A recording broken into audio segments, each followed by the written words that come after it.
Hanım bu hastalarım var. Ben şehre göndermişim şu anda. Böbrek yetmezliği çıkmış.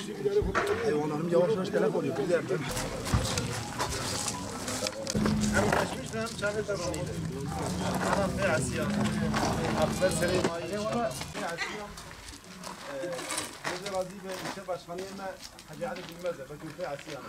حاجی عبدالرحمن ابيجي خدوج راضي رجاء اول حتى دسي سبي اما جي تاخي بكل سر تلفونا. سلام چون با تداش مدري مگو اول insana yani ve orta havini ve kelkela havini ونوان بيع بهيرن يعني دبكو هناك جنامان ديندار ve havini ve saata ku hin millet bira khora nan kiriye kar sivil banda ave bejit tambuil banda ave ve bishawte بدينا كبشوته veya نجي بوان تاني درج جيبا ما تمام إنسان درج جيبا دولتي درج حقيقة هي وان إنسان بي آب بهرن بي جيران بهرن حيوان وان تلف بهرن نفشي وان أم بيج من إيكو من سر مديا يديكو بداية تكر أبي إنسان سالغاف وفدينا كسبي وفات بك يبغى وكاري حسابي كده أنا مواجهه دار بكل نيتام هي يورو 24 ساعة حتى نا إيشف بساعات كده أم بيجيرانا قلت كريدن أم قنديا بيجيراني خلاص كم برا جيرانا وان بقدر أدو داجي مختاري تدانية أبي زورا متشية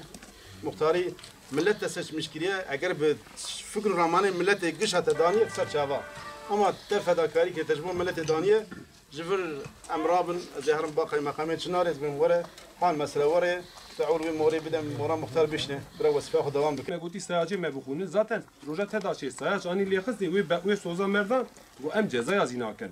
يرو 10 تريليون بري 10 تريليونا 8 تريليون أجا ديني مهية. إرنا قيس زاتن جزاء يعني زلام هي 3 تريليون 4 تريليون 5 تريليون ده سال كي بيري geçmişe وان سال كنه.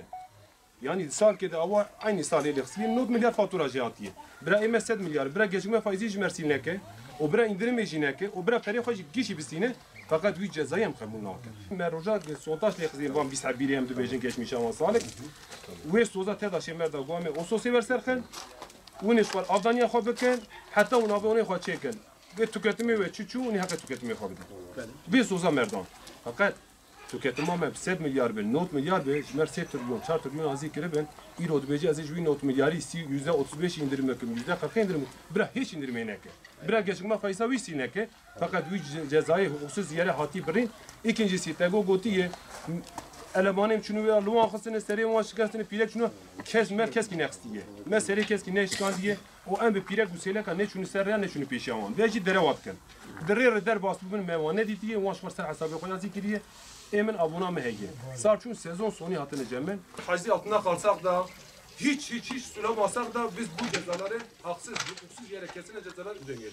Diyarbakır'ın Çınar ilçesi Düzova köyündeyiz. 5000 dönüm arazi var. Burada pamuk ekiliyor, mısır ekiliyor ve özellikle elektriğin bu süreçte kesilmesi bu ürünlere ciddi bir şekilde zarar veriyor. Sulamanın olmaması onlara ciddi bir şekilde zarar veriyor. Bu konuda yetkililerle irtibat halindeyiz. Köyün elektriğin kesilmesi hiçbir şekilde kabul edilemez. Çünkü bu süreçte enerjinin kesilmesi, elektriğin kesilmesi tabiri caizse hayatın kesilmesidir. Bu hiçbir şekilde insan onuruna yakışmıyor ve bununla ilgili özellikle biz TEDAŞ müdürleriyle irtibat halindeyiz ve bu yaşanan bu sıkıntının, bu sorunun bir an önce bitmesi gerekiyor. Elektriğin kesilmesi insan onuruna yakışmıyor. Sonuçta su da hayattır. Şu an vatandaş su içemiyor. Özellikle bu hasat döneminde ürünlerinin suya en çok ihtiyaç duyduğu bir süreçte elektriklerin kesilmesi kabul edilemez. Bu köy 140 hanedir. Bu 140 haneden sadece 20 hanenin belki sondajla ilgili, elektrikle ilgili kullanılan veya kullanım amacıyla dışında yapılan bir sıkıntı var ve bu belki 20 kişinin sıkıntısı tamamen 140 haneye mal edilmesi kabul edilemez. Sonuçta hukukta suçun şahsiliği vardır. Kim suçluysa ona ceza kesilmesi, bir bütün olarak bu köyün cezalandırılması da kabul edilemez. İnşallah umarız ki sorun bir an önce çözüme kavuşur.